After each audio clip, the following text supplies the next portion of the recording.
नमस्कार, मैं हूं शरद द्विवेदी और हमारा आज का मुद्दा है भागीरथ के बाद राहुल का सियासी पैगाम। तो इम्पोर्टेंट बात है कि क्या राहुल गांधी जाएंगे अयोध्या?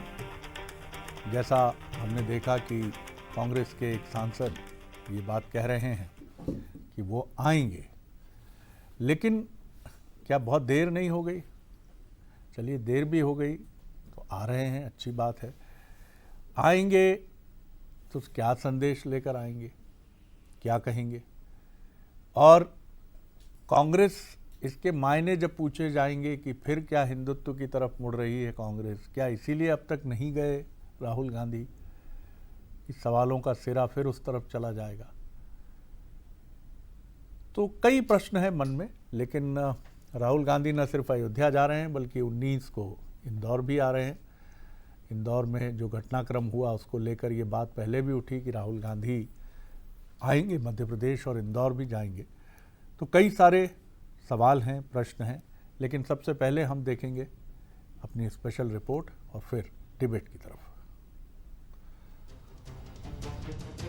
ऐसे या वैसे पिछले करीब 4 दशकों में कई मौके आए हैं जब भगवान राम की अयोध्या सियासत के केंद्र में रही है और एक बार फिर ये चर्चा में है।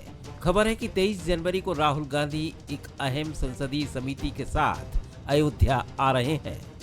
अब बड़ा सवाल यही है, क्या अयोध्या आकर राहुल रामलला के दर्शन भी करेंगे या नहीं?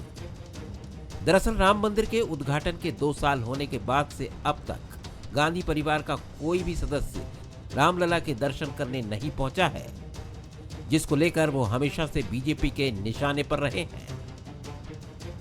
प्रभु राम काल्पनिक थे, यह कहते हैं, और आज उनको प्रभु राम की याद आ रही है।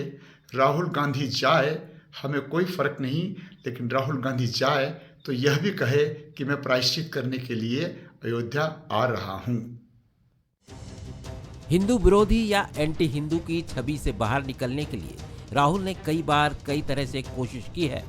हो सकता है रामलला के दर्शन कर वो एक बार फिर यही कोशिश करें, लेकिन उनके अयोध्या दौरे के पीछे के सियासी मायनों पर भी अटकलें लगनी शुरू हो गई हैं।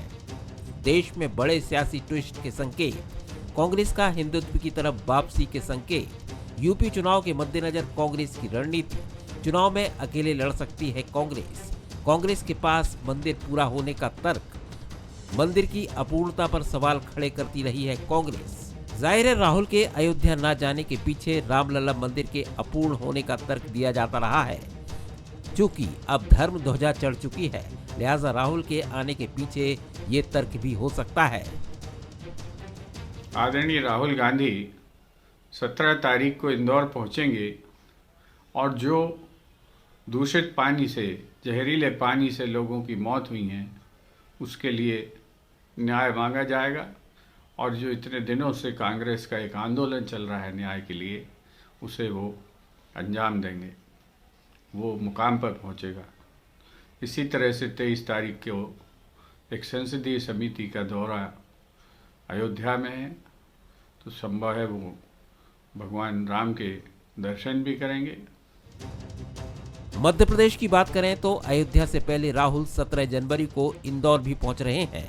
यहाँ वो भागीरथपुरा के दूषित पानी के पीड़ितों से मिलेंगे। जाहिर है आने वाले कुछ दिनों तक जी राम जी से लेकर रामलला तक राहुल सियासी सुर्खियों में बने रह सकते हैं।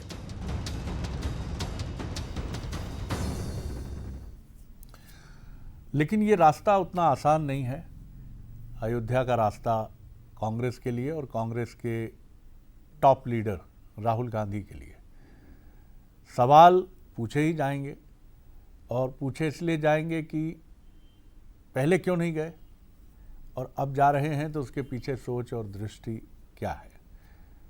हो सकता है राहुल गांधी पूरी तैयारी के साथ आ रहे हों और इन सारे प्रश्नों के जवाब मजबूती से वो दें, उम्मीद की जानी चाहिए, क्योंकि ये जानने का अधिकार एक लोकतांत्रिक देश में है।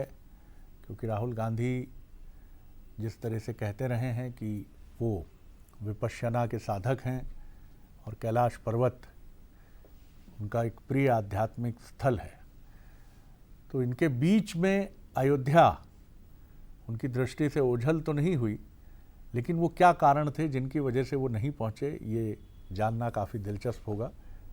अभी भी अगर मगर तो है, लेकिन उम्मीद की जानी चाहिए कि वो ये बहुप्रतीक्षित उनका जो मच अवेटेड एक दौरा रहेगा वो अयोध्या का होगा। लेकिन उसके पहले इंदौर। हमारे सवाल देख लीजिए, क्या भागीरथपुरा के बाद अयोध्या में रामलला के दर्शन करेंगे राहुल गांधी?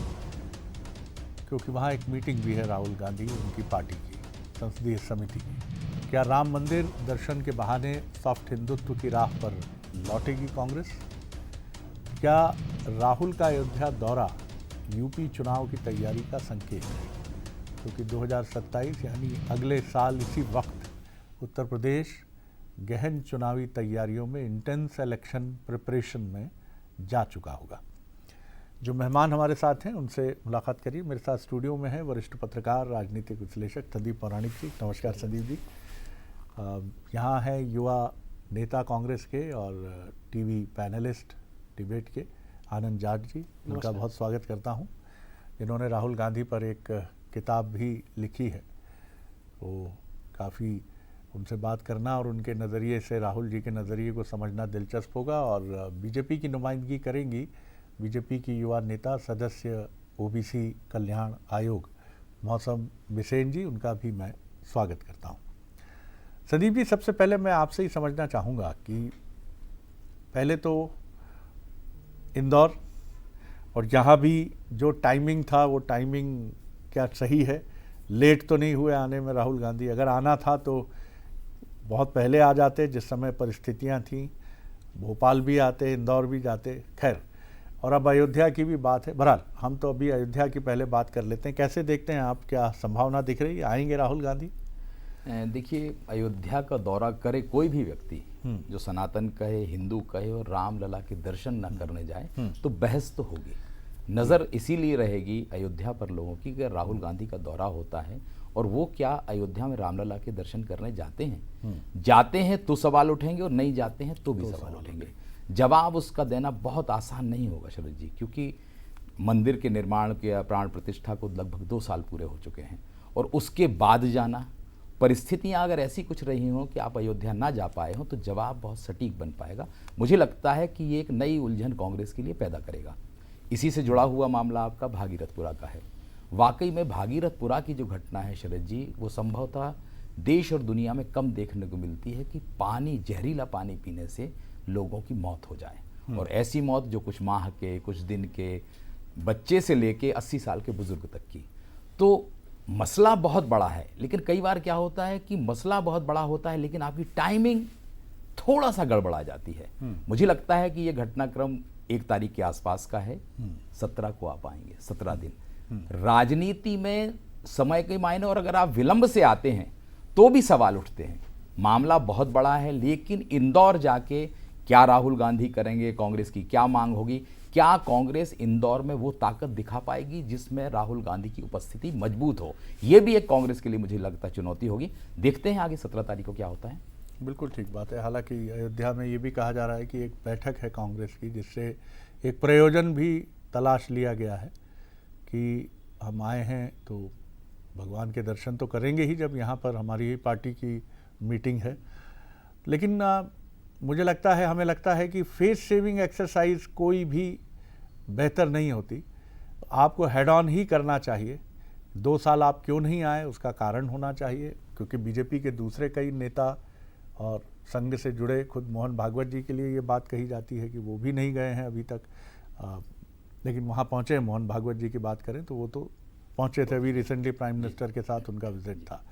लेकिन ये बात महत्वपूर्ण इसलिए हो जाती है कि राम मंदिर का मसला एक बड़े हिस्से में भारत के बहुत भावनात्मक मुद्दे के तौर पर देखा जाता है। मौसम जी, आप किस तरह देखती हैं राहुल जी के 2 दौरे? पहला तो सबसे पहले मध्य प्रदेश ही आना होगा। मध्य प्रदेश तो 4-5 दिन बाद ही आ रहे हैं। आज 14 तारीख है, 5 दिन बाद उनका दौरा होगा मध्य प्रदेश का। इंदौर आएंगे और उसके बाद फिर चर्चा और अटकलें, अनुमान ये भी हैं कि वो अयोध्या भी जाएंगे। जी, आप लोगों के मीडिया के माध्यम से जो चीजें पता चली है, देखिए, राहुल गांधी जी क्या हैं, वो क्या चाहते हैं, ये खुद ही वो बड़े कंफ्यूज से समझ में आते हैं। रहा मसला इंदौर की घटनाओं का, ऐसी कोई भी घटना, चाहे कोई भी सरकार हो, ऐसी घटनाएं दुर्भाग्यपूर्ण है। और अगर इस पर कार्रवाई ना हो तो हम उस बात को बोलें, लेकिन मध्य प्रदेश की सरकार ने उस पर त्वरित कार्रवाई करते हुए उसके निराकरण का भी रास्ता निकाला है। राहुल गांधी जी की यात्रा शुद्ध रूप से पॉलिटिकल यात्रा समझ में आती है, कि अपने राजनीतिक अस्तित्व को बचाने की यात्रा। और जो चर्चा में अयोध्या का प्रवास उनका सुनाई आ रहा है, ये बात भी बड़ी प्रश्न चिन्ह खड़ा करती है कि हम सब सनातनियों के आराध्य प्रभु श्री राम, जो 500 वर्षों बाद जिनका भव्य मंदिर का निर्माण अयोध्या में हुआ, सिर्फ भारत ही नहीं, दुनिया ने उस जश्न को मनाया, उस खुशी को मनाया। लेकिन वे क्या कारण थे जो गांधी और राहुल गांधी और उनके परिवार के लोगों ने उससे दूरियां बना के रखी, कांग्रेस के बड़ों ने उससे दूरियां बना के रखी। ये मुझे लगता है कहीं ना कहीं अपने किए के पछतावे की ओर ही उस बात को इशारा करता है कि कुछ ना कुछ प्रायश्चित, क्योंकि राम भगवान की अवहेलना करके इस भारत भूमि में सरवाइव करना तो बहुत चुनौतीपूर्ण है। और कहीं ना कहीं उसके पश्चाताप की ओर उनके सारे मूवमेंट समझ में आते हैं। हालांकि ये तो आने वाला समय ही बताएगा कि किस जगह के साथ वो 2 साल बाद उस मंदिर में प्रवेश करने की मंशा रखते हैं। और इसीलिए मुझे लगता है जस्ट वेट एंड वॉच की स्थिति आज आप हमारी और आपकी सबकी है। जी आनंद जी क्या कहेंगे आप? पहले तो इंदौर और फिर उसके बाद अयोध्या की अटकलें। जी जी। जब आचार्य शंकर केरल से चलकर अद्वैत के स्वर साधक बनकर जब शंकराचार्य बने थे, तो उन्होंने 4 पीठें बनाई थी शंकराचार्य की। वो सनातन धर्म और हिंदू धर्म की मान्यताओं को आगे बढ़ाने का काम करते हैं। वो कहते हैं कि मतलब जो शंकराचार्य कहेंगे सबसे बड़ा पद शंकराचार्य का होता है सनातन धर्म के अंतर्गत। तो मैं मेरी काबिल बहन को ये बताना चाहता हूँ कि शंकराचार्य जो चारों थे वो उस लोकार्पण समारोह का हिस्सा नहीं थे, जिसको आप बहुत तेज कह रही हैं कि हम सनातनी। तो शंकराचार्य के बिना सनातन धर्म का कौन सा कार्यक्रम था वो, जिसमें जो धर्म ध्वजा स्थापित नहीं हुई थी, शिखर स्थापित नहीं हुआ था, अधूरे राम मंदिर की प्राण प्रतिष्ठा आपने चुनावी उद्देश्य से की थी। और वो प्राण प्रतिष्ठा क्या पूर्ण थी, ये अगर किसी भी विद्वान सनातन धर्म के साधक से पूछ लेंगे तो मैं समझता हूं कि आपकी राजनीतिक इच्छाएं जो हैं वहीं खुल जाएंगी। एक एक भारत का नागरिक जो सनातन धर्म में आस्था रखता है, मान्यता रखता है, आज जब वो शिखर पूर्ण हो गया है तो उस शिखर के माध्यम से रामलला के दर्शन करने हमारे नेता, जिन्होंने कश्मीर से कन्याकुमारी तक, कन्याकुमारी से कश्मीर तक 4000 किलोमीटर की यात्रा आचार्य शंकर के रास्तों पर चलकर पूरी की है।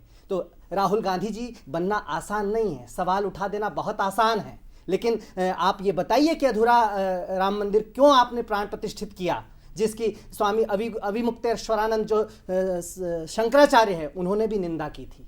इसका किसी ने जवाब दिया? कोई जवाब आपके पास नहीं है।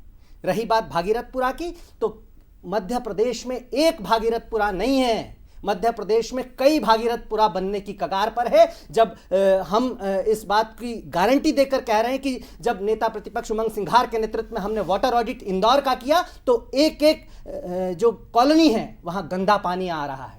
और भागीरथपुरा एक दिन में नहीं बना है, 30 सालों से नगरीय प्रशासन मंत्री जो वहां आज हैं कैलाश विजयवर्गीय जी, वो इंदौर में हर चीज जानते हैं। 30 साल से इंदौर के बॉस बने हुए हैं, किस ठेकेदार ने कहां लाइन बिछाई, कौन सा काम कहां किया है, और उन्हीं 30 सालों से मास्टर प्लान नहीं आया है। ये अनियोजित विकास है और भागीरथपुरा भाजपा की माथे पर एक कलंक है, जो मध्य प्रदेश में आज एक एक मार हो रही है कि मेरा बच्चा जो है पानी पीकर मर ना जाए। उसकी उम्मीदों का एक दीपक बनकर राहुल गांधी जी आ रहे हैं, और उसे राजनीति नहीं कहते हैं। अगर किसी को न्याय दिलाने की अगर कोशिश की जाए तो ऐसी राजनीति हम करते रहेंगे। संदीप जी, जो बात आनंद जी ने कही उससे 2-3 सवाल होते हैं कि आप अगर असहमत हैं कि सनातन पद्धति से नहीं हुआ तो अभी भी नहीं जाना चाहिए, और उस समय भी आप जा सकते थे और असहमति जता सकते थे कि मैं आया इसीलिए हूँ कि ये बताने आया हूँ कि ये पद्धति जो है वो सनातन तरीके से नहीं है। पहले जवाब ले लूं मैं आनंद जी, क्योंकि ये क्योंकि अब ये कहना कि कि सनातन नहीं था तो 2 साल बाद भी नहीं जाना चाहिए? नहीं, प्राण प्रतिष्ठा, अब धर्म ध्वजा स्थापित हो गई है और मंदिर का शिखर पूर्ण हो चुका है, तो भाई भगवान तो कण कण में व्याप्त हैं। बड़ी गंभीर और गूढ़ बात कर रहे हैं कि ऐसा लगता है कि इससे तो लगता है कि कांग्रेस के प्रमुख लीडर राहुल गांधी, उनके नाम के आगे आचार्य जोड़ना पड़ेगा। बिल्कुल जोड़ कि वो सकते हैं। धर्म आप ध्वजा कुछ के भी- फहराने कुछ का भी- इंतजार कुछ कर रहे भी थे जोड़ वो। दीजिए, लेकिन जी। शिखर के बिना कैसे मंदिर की प्राण प्रतिष्ठा होगी? मतलब कि इतना गूढ़ बिल्कुल, अगर जब जी। हम बात करते हैं राहुल गांधी जी से तो वो बताते हैं, वो भगवान की, ईश्वर की, सबकी व्याख्या करते हैं। अब अभय मुद्रा की व्याख्या उनकी कितनी सटीक है कि गुरु नानक जी, शंकर चलिए, भगवान तो जी, पहले जवाब हर दे लो। भगवान जो है अभय मुद्रा में किस तरह दिखते जी जी संदीप, अब सवाल क्या ये जस्टिफाइड होगा? लोगों को लगेगा ठीक है? देखिए, मैं जी। और आनंद जी का जवाब है, बिसेन जी की अपनी बात है। क्या शंकराचार्य अब गए? सवाल ये उठेगा, अगर हम शंकराचार्य से उस चीज को जोड़ेंगे तो क्या चारों शंकराचार्य गए या फिर शंकराचार्य से बड़े हैं राहुल गांधी? मेरे दिमाग में मैं सीधा सवाल कर रहा हूं कि क्या ये स्थितियां हैं? मेरा ये मानना है कि या तो आपको देखिए, भगवान अगर आपकी आस्था है तो मंदिर बना या नहीं बना, प्राण प्रतिष्ठा कब हुई, ये मायने नहीं रखता शरद जी। कांग्रेस के लिए मेरा अपना व्यक्तिगत मत है कि कांग्रेस के लिए एक बहुत बेहतर अवसर है कि कांग्रेस उस तारीख को वहां राहुल गांधी जाएं जिस दिन रामलला के ताले खुले थे राजीव गांधी के काल में। तो कांग्रेस जनता तक एक मैसेज भी कर सकती है और अपनी बात को जस्टिफाई भी कर सकती है, लेकिन ये कांग्रेस का मामला है, कांग्रेस जाने। लेकिन मुझे लगता है कि धर्म से, शंकराचार्य से जोड़ के किसी के आने और जाने को मैं उचित नहीं मानता। आपका सुझाव काफ़ी महत्वपूर्ण है, क्योंकि राजनीति में कांग्रेस बीजेपी पर राजनीति का आरोप लगाती है, धर्म संबंधी विषयों पर भी, और बीजेपी का कांग्रेस पर धर्म संबंधी आरोप है कि आप सनातन के मान बिंदुओं को नहीं समझते हैं। तो जब पॉलिटिक्स में पॉलिटिक्स होगी तो एक अच्छा ये सजेशन है कि जिस दिन ताला खुला था और जिसमें राजीव जी के योगदान की बात या दावा सामने आता है, वो तारीख भी चुनी जा सकती थी। मौसम जी आप बोल दें, फिर मैं आनंद जी कुछ सवाल का जवाब देने के लिए बिल्कुल तैयार दिखते हैं। जी देखिए, आनंद जी जब कह रहे थे तो मेरे भी मन में बहुत उथल पुथल चल रही थी। उन्हें आज धर्मध्वजा की याद और तमाम तर्क के माध्यम से वो राहुल जी को प्रोटेक्ट करने की बात कर रहे हैं, लेकिन बहुत ऐसा ही दिखते हैं जब वर्षों से रामलला टेंट पर विराजित थे।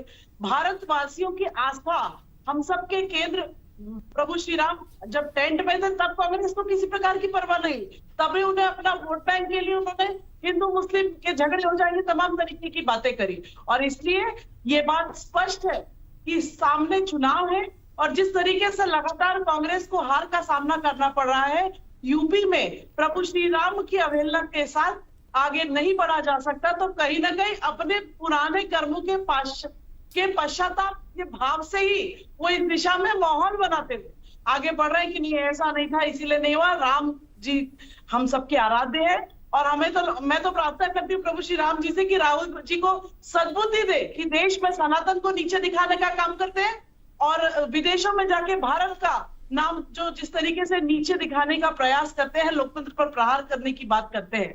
और इसलिए मुझे लगता है राहुल गांधी जी अपने सारे जो व्यक्तित्व और उनकी पार्टी और उसकी छवि को राम जी के सामने जाकर उसको कहीं ना कहीं सुधारने और जनता के प्रति अपने भाव को बदलने का है ये पूरा कांग्रेस का प्रयास। मौसम जी, लेकिन फिर भी बीजेपी को स्वागत करना ही चाहिए कि अगर पहुंचेंगे राहुल गांधी तो राम का दरबार तो सभी के लिए खुला है, तो स्वागत तो बीजेपी को भी करना चाहिए। प्रभु श्री राम उनको सद्बुद्धि दे। जी जी, पहले पहुंचे तो फिर आपकी ये प्रार्थना जो है प्रभु श्री राम तक पहुंचेगी। जी जी आनंद जी। मौसम जी, अगर थोड़ी सी सद्बुद्धि की प्रार्थना मुख्यमंत्री डॉक्टर मोहन यादव और नगरीय प्रशासन मंत्री कैलाश विजयवर्गीय जी के लिए कर लेती ना, तो वो जो 23 मौतों के बाद नगरीय प्रशासन मंत्री और महापौर और जो जल कार्य निगरानी समिति के प्रभारी हैं एमआईसी में इंदौर में, उनका इस्तीफा आज दिनांक तक हो जाना चाहिए था। क्या जिम्मेदारी तय की? 1 2 3 4 नहीं, 23 लोगों की जान गई है मलमूत्र वाला गंदा पानी पीने से, और जान गई है या गैर इरादतन हत्या है। सद्बुद्धि किसे आनी चाहिए, किसे मिलनी चाहिए? और मास्टर प्लान 30 सालों से नहीं है। और क्यों नहीं है? क्योंकि ठेकेदारों का कट है, मंत्री का कट है, महापौर का कट है, इसलिए अनियोजित विकास है।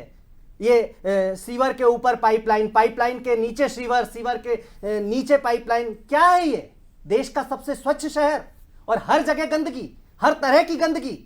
और आज भी आप देख कर आइए। आप सद्बुद्धि जो है अपने मंत्री और मुख्यमंत्रियों के लिए रखिए मौसम जी। राहुल गांधी जी को आपकी सलाह सुझाव और प्रार्थनाओं की आवश्यकता नहीं है। इसलिए सीधे तौर पर भागीरथपुरा की जिम्मेदारी तय कीजिए।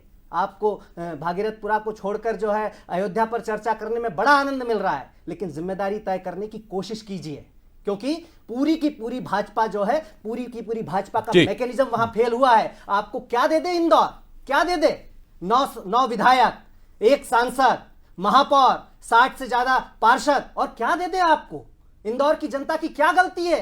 एक 10 साल की मन्नत के बाद एक बेटा पैदा हुआ, 5 महीने की खुशियों के बाद सिर्फ इसलिए खत्म हो गया कि उसे दूध में उसकी मां ने पानी मिलाकर पिला दिया था। गंभीर सवाल है आनंद जी, आप इन सवालों से बच सकती है मौसम जी। लेकिन एक महत्वपूर्ण सवाल ये भी है, हम किसी को न डिफेंड करने के अधिकारी हैं, ना किसी को प्रमोट करने के अधिकारी हैं, लेकिन ये सवाल भी वाजिब है कि वो एक पुरानी बस्ती है। तो सरकार इससे पहले कांग्रेस की हो या बीजेपी की हो, क्या हमने 1956 के बाद ये ऑडिटिंग की है मध्य प्रदेश में कि कहाँ पेयजल की लाइन सीवेज की लाइन के साथ चल रही है, कहाँ अलग है? आपकी बहसें जब तीखी और धारदार होती हैं तो ये बहुत ज़रूरी है कि आप ये भी स्पष्ट करें कि कुछ चीज़ें चल रही हैं। वो 30 साल पुरानी बस्ती है और जाहिर है कि ये मध्य प्रदेश में कई जगह ये चुनौती है, बल्कि देश के एक बड़े दायरे में ये चुनौती है, क्योंकि सीवेज लाइन और पेयजल की लाइन, इन सब के लिए मुद्दा, ये दुर्भाग्य से चुनाव का मुद्दा नहीं होता। ये अभी इशू उठा है, जैसे भोपाल गैस कांड। आनंद जी, आपने देखा कि जिस घटनाक्रम में हजारों लोग चले गए असमय। राहुल गांधी जी आ रहे हैं, हम उस पर थोड़ा सा बात करना चाहेंगे। अमृत 1, अमृत 2, अमृत 3, ये जल जीवन मिशन, ये सारी योजनाएं जो हैं पिछले 11 सालों की हैं, और इन योजनाओं में अगर पैसे का आवंटन किया है, इसके बाद भी नगर निगम इंदौर कहता है कि राशि बढ़ा दी जाए। ये सारा कुछ जो है, अगर इसकी ऑडिटिंग नहीं है तो फिर क्या कर रहे हैं? स्मार्ट सिटी भी है इंदौर, देश का सबसे स्वच्छ शहर 8 बार अवार्ड लिया है। इसलिए चिंता ज्यादा, जब इंदौर की हालत ये है तो मेरे भोपाल की हालत क्या होगी, रतलाम की हालत क्या होगी? जितना आनंद जी ये मुद्दा यहाँ ताकत से उठा रहे हैं, क्या आपको सड़क पर वो कांग्रेस की तरफ से उठता हुआ दिखा? तर्क, दलीलें, धारदार, ये तमाम बातें, कांग्रेस क्या इसको मध्य प्रदेश में एक मुद्दा बना पाई? और ये सवाल पहले भी पूछा जाता है कि मुद्दे, एक मुद्दा नहीं है, 2 मुद्दा नहीं है, 3 मुद्दा नहीं है, अब स्लॉटर हाउस का इशू है। आप इन मुद्दों को टीवी की डिबेट में बड़ी ताकत से उठाते हैं, और इसके लिए प्रवक्ताओं को धन्यवाद देना चाहिए कांग्रेस के कि वो अपने दायरे में, अपनी सीमा के भीतर पूरी प्रखरता से बात करने का प्रयास करते हैं। लेकिन मैं नहीं कहता बाकी नेता चुप हैं, लेकिन ये धार, ये आग पूरी कांग्रेस में दिखनी चाहिए। शरद जी, हम लोग याद करते हैं 90 के दशक को जी, जब मुकेश नायक मध्य प्रदेश युवक कांग्रेस के अध्यक्ष हुआ करते थे, अजय सिंह सक्रिय थे, महेंद्र सिंह चौहान जैसे लोग सक्रिय थे, तो कांग्रेस की वो आग दिखती थी। आज वो आग दूसरे रूप में बदल गई है शरद जी। मैं ये नहीं कहता कि सारे कांग्रेसी नेताओं के बीजेपी नेताओं के क्या रिश्ते हैं किसी से छुपे नहीं हैं, ये पूरा प्रदेश जानता है। ये बड़ा मसला है भागीरथपुरा का, जो आपने कहा, बात भी सही है कि 23 लोगों की जान चली गई। मध्य प्रदेश में सिर्फ भागीरथपुरा नहीं शरद जी, प्रदेश में जैसा आनंद जी कह रहे हैं बहुत जगह है। हमें बचपन में याद आता है, आज सीवर लाइन की और उसकी बात हो रही है, हम छोटे से शहर से आते, छतरपुर से, नालियों के बीच से पाइपलाइन जाती थी। ये मैं बात कर रहा हूं 80s की। अभी भी मैंने अभी भी बहुत जगह है, अभी भी देखा है। तो मैं ये नहीं कहता कि कौन सा दल, कभी भी किसी भी सरकार ने शरद जी उस गरीब की चिंता नहीं की।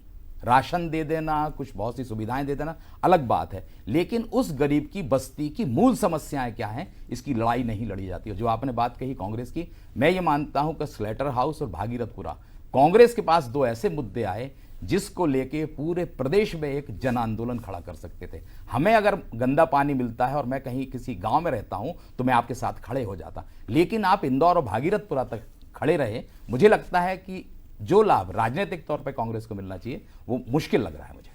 जी, मौसम जी जवाब दीजिए। सवाल जो कुछ उठे हैं, आनंद जी ने भी उठाए हैं, और कुछ बातें हैं जो जवाबदेही से भी जुड़ी हैं, जो हालांकि मुख्यमंत्री डॉक्टर मोहन यादव काफ़ी गंभीर रहे इस मामले में, और अभी भी हम ये मानते हैं कि आगे कुछ और एक्शंस भी होंगे, लेकिन एक बड़े ऑडिट की ज़रूरत है पूरे मध्य प्रदेश में। जी, 2-3 बातें आनंद जी ने कही है। एक तो पहली बात आज की डिबेट का विषय जो उन्होंने कहा कि हम दूसरी चर्चा नहीं करें, तो विषय मैंने नहीं, विषय चैनल ने तय किया। और तीसरी बात मैं कहना चाहती हूँ कि मध्य प्रदेश की सरकार ने अगर उस बात को स्वीकार न किया हो तो आप बोलिए, कोई एक्शन न लिया हो तो आप बोलिए, सरकार किसी की भी हो। एक बात अभी आदरणीय शरद जी ने उसमें इंक्लूड की थी, मैं उसको दोहराना चाहती हूँ कि जब भोपाल गैस त्रासदी हुई तब आपकी सरकार की, तो क्या कोई सरकार ने जानबूझकर ये सब काम किया? पुरानी गलतियां ही, क्योंकि वर्षों से हम देख रहे हैं जो दिक्कतें हैं, जो drinking water supply, drainage supply में जो टेक्निकल मिस्टेक्स हैं, हम तो चाहते हैं, और इसको लेकर मुख्यमंत्री जी ने भी बड़ी मुखरता के साथ सारी चीजों को स्वीकार करते हुए उसमें सुधार लाते हुए आने वाले समय में ऐसी किसी प्रकार की दुर्घटना ना हो, इस बात के लिए भी चिंता व्यक्त की हुई है। राजनीति किसी की मौत पर राजनीति करना गलत है, और अगर राहुल गांधी जी आ रहे हैं तो वो मौत पर राजनीति करने आ रहे हैं। हम तो चाहते हैं कि अगर कमी है, हमारी सरकार उस पर एक्शन लिए, हमारी सरकार, मुख्यमंत्री जी ने संवेदनशीलता के साथ उसकी जो भी कार्रवाई करनी थी उसको किया है, और आने वाले समय में ऐसा ना हो इसको भी लेकर उन्होंने चिंता व्यक्त की है। और इसीलिए ये कह देना कि भाजपा है और इसीलिए राहुल गांधी जी आ रहे हैं, क्या पालेंगे। और बहुत अच्छी बात संजीव जी ने कही कि चैनल में बैठ के डिबेट का हिस्सा, लेकिन धरातल पर शून्यता, क्योंकि आपस की खींचतान कांग्रेस की किसी से छुपी हुई है। चलिए, और इसलिए हम चाहेंगे कि ऐसे कभी कोई घटना है मध्य प्रदेश में हो ही ना। 10 सेकंड है आपके पास आनंद जी, बहुत कम वक्त है मेरे पास जी, जल्दी से अपनी बात करिए। मैं तो बहुत सीधे तौर पर ये कह रहा हूँ कि जिम्मेदारी जो है वो राजनीतिक नेतृत्व की होती है। जिनको आपने कमिश्नर को हटा दिया, 2-4 लोगों के ट्रांसफर कर दिए, उससे जिम्मेदारी तय नहीं होती है। राजनीतिक नेतृत्व के बिना अधिकारी एक ईंट भी इधर से उधर नहीं रख सकते।